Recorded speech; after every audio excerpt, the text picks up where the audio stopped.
गांव में अशोक नाम का एक आदमी रहा करता था। अशोक अपने 20 साल के बेटे चंदन के साथ गांव के चौराहे पर मोमोज का ठेला लगाकर बेचता था। एक दिन की बात है, अशोक चंदन के साथ काम पर जा रहा था कि तभी उसकी 17 साल की बेटी अनीता उससे बोली, पिताजी, मुझे कुकिंग का कोर्स करना है और उसके लिए अलग से फीस जमा करनी है। अब ये कौन सा नया चोचला है? पापा, कुकिंग मतलब खाना बनाने का कोर्स। हमारे जमाने में ये बेकार की बातें नहीं हुआ करती थी। अरे तुम्हारी अम्मी इतना अच्छा खाना बनाती है, फिर तुम्हें ये बेकार का कोर्स करने की क्या जरूरत है? मैं फालतू में पैसे खर्च नहीं कर सकता। अशोक की बात सुनकर उसकी बीवी बिंदु उससे कहती है, आपका जमाना कुछ और था जी, अब जमाना बदल गया है। बिटिया का दिल मत तोड़ो। तो बिटिया को रेस्टोरेंट में जाकर खाना बनाना है। अरे अपनी ससुराल में चूल्हा चौकी करनी है। वैसे भी मैं इसकी पढ़ाई छुड़वा दूंगा। इतना कहकर अशोक अपने बेटे चंदन के साथ गांव के चौराहे पर मोमोज बेचने चला गया। अशोक चौराहे पर पहुंचा ही था कि तभी वहां पर गांव का मुखिया आ गया। और सुनाओ अशोक, क्या हालचाल है? ऊपर वाले का एहसान है मुखिया जी। तुम्हारा बेटा चंदन तो अब काफी बड़ा हो गया है। अब तुम्हें इसके निकाह की तैयारी शुरू कर देनी चाहिए। वैसे भी तुम्हारे काम में अब हाथ बटाने लग गया है। बात तो आप बिल्कुल ठीक कह रहे हैं, लेकिन मगर मैं चाहता हूँ कि पहले मैं अपनी बेटी अनीता की शादी कर दूँ। अनीता तो अभी केवल 17 साल की है अशोक। सबसे पहले तो तुम्हें उसे स्कूल से हटाना चाहिए, क्योंकि लड़कियों को पढ़ाने लिखाने से कोई फायदा नहीं होता है। अगर लड़कियां पढ़ लिख कर कुछ बन भी जाए तो फिर वो अब्बू का सहारा नहीं बनेगी, बल्कि अपने शौहर का सहारा बनेगी। अब्बू तो बेचारा उनके शादी तले कर्ज में डूब जाता है, और बेटे हमेशा अम्मी अब्बू की हिफाजत करते हैं। आप बिल्कुल ठीक कह रहे हैं मुखिया जी। आज मैं अपनी बीवी से यही बात कह रहा था कि कल मैं अनीता को स्कूल से हटवा दूंगा। अगले दिन अनीता स्कूल जाने की तैयारी कर रही थी। तभी अशोक अनीता से कहता है, तुम्हें आज से स्कूल जाने की कोई जरूरत नहीं है अनीता। अब तुम घर पर चूल्हा संभालो। अशोक की बात सुनकर बिंदु नाराज हो जाती है। ये कैसे जाहिलों जैसी बातें कर रहे हैं आप? जाहिलों जैसी बातें नहीं कर रहा। वैसे भी कल अनीता की शादी हो जाएगी। भला इसके पढ़ने लिखने से हमें क्या फायदा होगा? आपने हमेशा अनीता से ज्यादा चंदन को तवज्जो दिया है। आप चंदन के प्यार में इतना खो गए हैं कि आपको चंदन में कोई बुराई ही नजर नहीं आती। कभी पूछा है आपने कि आधी रात को घर पर क्यों आता है? आखिर कहाँ जाता है ये? क्या करता है? चंदन लड़का है बिंदु, और लड़के शाम के बाद घर पर नहीं बैठते, बल्कि वो अपने दोस्तों के साथ बैठते हैं। महीने के 10 दिन ही आपके साथ काम पर जाता है और बाकी के 20 दिन सिवाय आवारागर्दी के कुछ नहीं करता है। पढ़ाई लिखाई तो चंदन के दिमाग में कभी घुसी ही नहीं। अपनी बीवी की बात सुनकर अशोक पैर पटकता हुआ चंदन के साथ गांव के चौराहे पर ठेला लेकर चला गया और गुस्से में चंदन से कहता है, मैं जानता हूँ तुम्हारी अम्मी बहुत जिद्दी है। वो अनीता की पढ़ाई किसी भी कीमत पर नहीं छुड़वाएगी। मेरी समझ में नहीं आता अब्बू कि आखिर अम्मी को मुझसे क्या दुश्मनी है। वो हमेशा मेरे खिलाफ आपको भड़काती रहती है।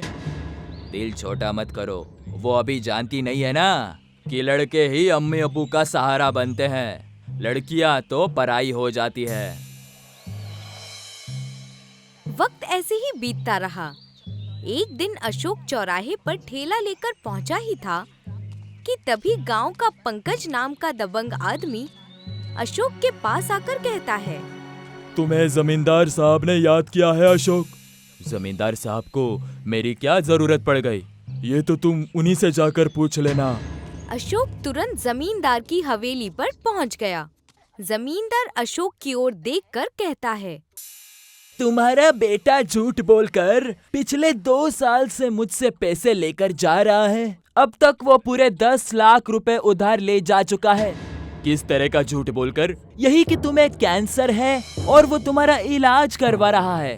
कल मुझे पता चला कि वो सारे पैसे जुए में उड़ा रहा है।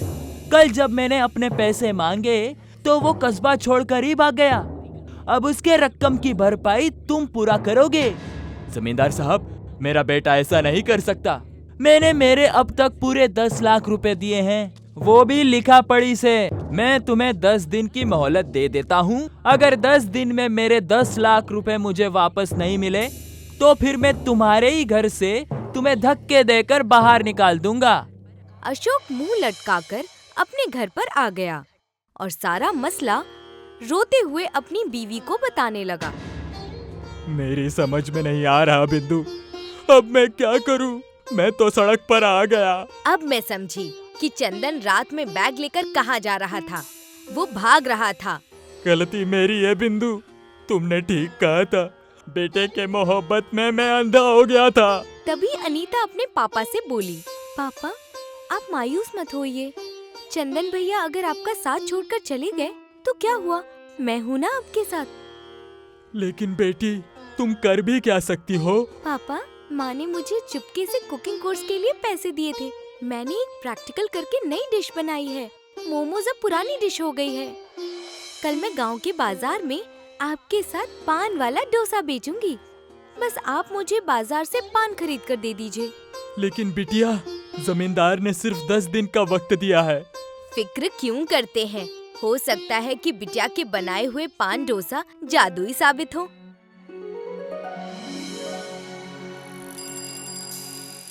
अगले दिन अशोक ने बहुत सारे पान अनीता को लाकर दे दिए।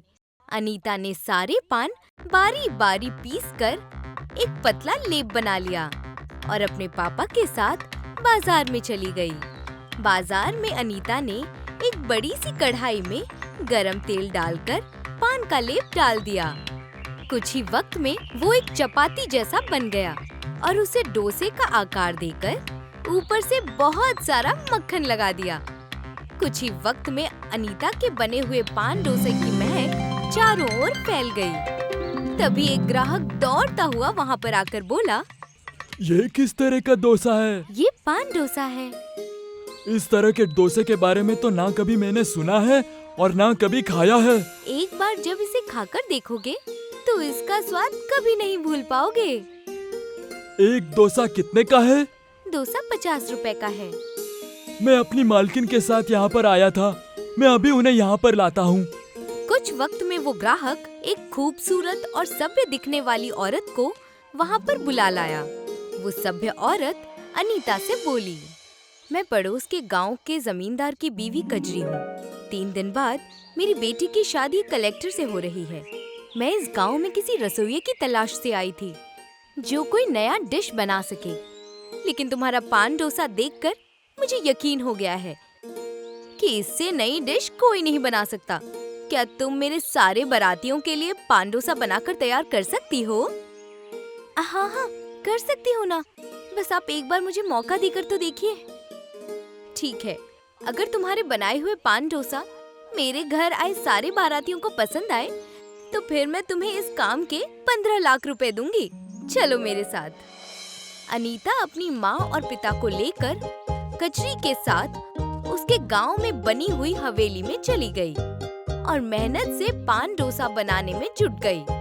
3 दिन के अंदर अनीता ने अपनी मेहनत और लगन से सारे बारातियों के लिए पान डोसे बनाकर तैयार कर दिया। एक बाराती पान डोसा खाकर चीखता हुआ कहता है, मैंने भारत के हर हिस्से में डोसे खाए हैं, लेकिन इससे लजीज डोसा मैंने कभी मेरे जिंदगी में नहीं खाया। सभी को अनीता के हाथ के बने हुए पान डोसे बहुत ही ज्यादा पसंद आए। ये देखकर कजरी खुश होते हुए अनीता से बोलती है, तुम बहुत ही मेहनती लड़की हो। तुम्हारी जगह यहाँ नहीं बल्कि किसी 5 स्टार होटल में होनी चाहिए। मैं तुम्हें 15 लाख रुपए देने के अलावा शहर के टॉप 5 स्टार होटल से पान डोसे का कॉन्ट्रैक्ट भी दिलवाऊंगी। कजरी ने अनीता को 15 लाख रुपए पकड़ा दिए। अनीता सारे पैसे अपने पापा को दे देती है। पापा, इन पैसों पर आपका हक है। अपनी बेटी की बात सुनकर अशोक की आंखों में आंसू आ गए। बिटिया, मैं तुम्हें जिंदगी भर बोझ समझता रहा, मैं हमेशा सोचता रहा कि बेटे ही अम्मी अब्बू का सहारा बनते हैं, लेकिन मैं गलत था। आज मैं समझ गया कि बुरा वक्त पड़ने पर अगर कोई काम आता है तो वो आती है सिर्फ बेटियां। अशोक सीधा जमींदार की हवेली पर जाकर पैसे देते हुए कहता है, जमींदार साहब, ये लीजिए आपके 10 लाख रुपए। मैं जानता हूँ अशोक कि तुमने इतनी जल्दी 10 लाख रुपए कैसे कमाए हैं। ऊपर वाला तुम्हारी जैसी बेटियां हर किसी को दे। कुछ दिनों बाद अनीता को शहर के एक सबसे बड़े 5 स्टार होटल में पान डोसा बनाने का ऑर्डर मिल गया और अशोक के दिन बदल गए। अनीता अपने पापा अशोक से कहती है, पापा, अब आपको बाजार में ठेला लगाने की कोई जरूरत नहीं है। अब हम अपने झोपड़पट्टी की जगह एक बहुत अच्छा घर बनवाएंगे। मैं आपको और माँ को कभी नहीं छोड़ूंगी। अनीता की बात सुनकर उसकी माँ बिंदु अपने पति से बोली, मैं कहती थी ना कि हो सकता है बिटिया के बनाए हुए पान डोसा जादुई साबित हो। बिंदु की बात सुनकर अशोक मुस्कुराने लगा। सच भी यही था। अनीता के बनाए हुए पान डोसा अशोक के लिए जादुई साबित हुए थे।